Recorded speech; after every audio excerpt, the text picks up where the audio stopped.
ti taki horoskopi dejansko mogoče delajo škodo astrologiji? Na nek način ja, za tiste ljudi, ki reče, aha, to je zdaj astrologija, ja, no, seveda, to je potem škoda. Samo vsak razmišljajoči človek, ne, pa povprečno izobražen, bo vedel, da to ni astrologija. Ne. Torej, to ni astrologija. Treba je vedeti, ne, to je to ni cela astrologija, rekla sem vam Vršiče gore. In, sorry, kaj si hotel reči? Ne, v redu, izvoli. Torej, gre za to, jaz sem pisala in jaz za svojo publikacijo letno, ki je zdaj še vedno pišem horoskop za 12 znamenj, ampak jaz napišem, kaj to pomeni. Zavedajte se, da je to, kaj jaz delam, ko pišem tak horoskop, za druge revije, če dolgo ne piše več, pisala sem ga pa 20 let, 18 let za Slovenske novice.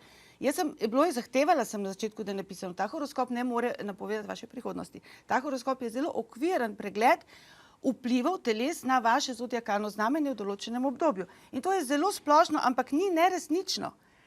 Če ti, recimo, zdaj pridemo tisto, ko sem rekla, kaj sploh je horoskop, sončevo znamenje.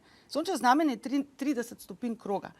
In če bi vsako stopinjo vzeli kroga, bi lahko recimo gledali tranzit Marsa in ko je Mars 120 tako na nebu. In ko je Mars recimo tranzitni 120 na to stopinjo horoskopa, ki je seveda predstavljena z določenim datumom, ko je človek rojen, ne? Potem lahko zanesljivo rečemo, ti boš imel takrat povečano energijo. Telesno moč, borbenost, to je 100% zanesljivo, to je astrološka prognostika. Ampak Sonce je samo en dejavnik v osebnem horoskopu. A ne? In, se pravi, na nek način to neki je, ampak je premalo, da bi mi zdaj življenje organizirali potem. Absolutno. Medtem, jasno. To je približno tako, kot bomo rekli, recimo, da, naprimer, vsi politiki so pokvarjeni ali pa vsi odvetniki grabijo denar. Je v redu? Ja. Ne, pa tudi zato ni nujno, prav? Se pravi, preveč posploševanje. Seveda.